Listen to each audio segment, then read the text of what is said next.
Get ready, folks, because you're going to see Megyn Kelly brutally call out the insane race baiting of Big Michelle Obama, the wife of Barry, or as I like to call him, Barack Obama.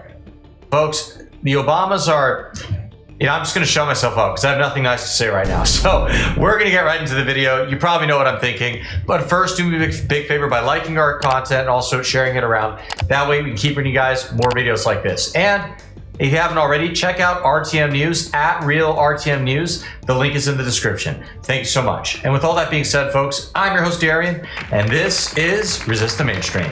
To quote the great Stephen L. Miller, who goes by Red Steez on X, everyone knows he's my favorite Twitter account.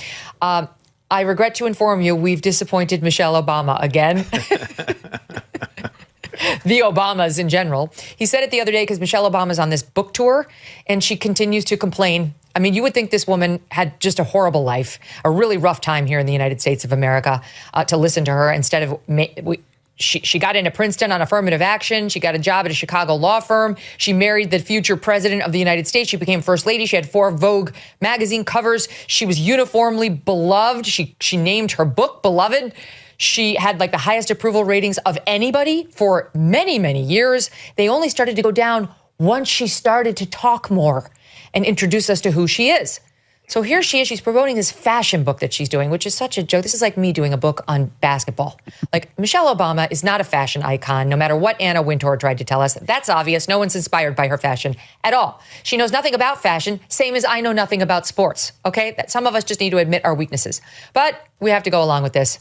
She's out there lecturing us on wokeness and America and fashion, okay? And here's the latest offering as she sits down with Stephen Colbert. Michelle Obama and Stephen Colbert, that right there, my friends, is a match concocted in hell. Ugh. I don't even want to see what's going to happen. Go listen to Sot 33. I knew very quickly that I had to control every aspect of how I showed up in the world. It was a race to let the country learn. Race, that's her favorite word. Learn me from me before they learned this other crazy woman that they were talking about, the angry, bitter black woman that was a terrorist and a danger to her country and didn't love her country. And how I showed up in the world played a huge role in just reminding people that we're normal people. Yes, we're black, but we bleed red and we love red, white, and blue. Oh, my God. Everyone knows that. You don't have to keep reminding us that you're black, just like your friend Karine Jean-Pierre. You don't have to work it into every single conversation and also raise it as a way of saying the country's racist. We're normal, even though we're black. Weird white people who are racists and hate us because of our skin color. That's what she's saying. She said the other day they didn't get the same grace other first families got because of skin color.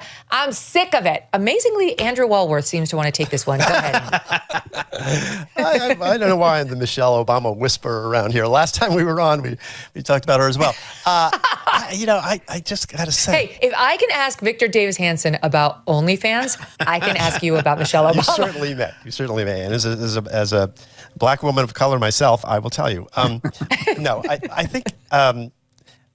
it's always amazing the sort of language she uses too, this sort of like how I decided to show myself to the world or something, this sort of weird sort of construct. I don't know where that comes from. It's kind of academic. It's kind of, it's very PC. Overly therapized. Right?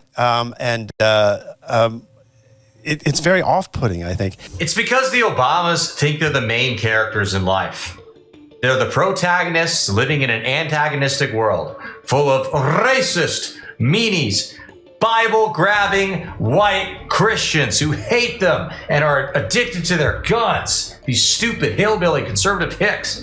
You know how that's I think about them too, because what I just said was not an exact quote, but very similar to what Barack once said about what the challenges you might face during his campaign that he ran back in 2008. As for the narrative about everybody's racist and terrible, well, just look at Michelle Obama. She very infamously said that the first time she felt proud of the United States was when a black man entered the White House, aka her husband. That was her first time ever feeling proud of her country, ever. That's just how horrible and evil it was until it rewarded with a red carpet to the White House. Oh, the humanity of it all. She's a narcissist. Barack is a narcissist. That is my honest view of them. They are the most insufferable people, possibly, in American politics. In fact, I'd take Hillary Clinton over Barack or Michelle any day. Yeah, I said it. I do agree. I think, and her relationship with her husband is kind of fascinating at this point, and she's put it out there so many times now. She kind of hates him, and is kind of stuck with him. She does. And and yet you saw him out there campaigning. There was Obama. He's the one guy that they trot out. They've still got who's got some juice, and probably helped turn out some votes in New Jersey. They didn't trot her out. They did not trot out Michelle. And I'm telling you, like, nobody's listening to this podcast. They maybe there's some hate watching, or like some Maureen Callahan calls it rubbernecking. Like, as a result of Maureen and yours truly covering Meghan Markle, I think her Netflix show got some rubbernecking views, and that's what's happening with Michelle Obama. But honestly, like, the fact I had to show them, like the unfair people who suggested I didn't love America, Tom, that comes from her saying on camera that when her husband was nominated was the first time in her adult life that she was ever proud of her country.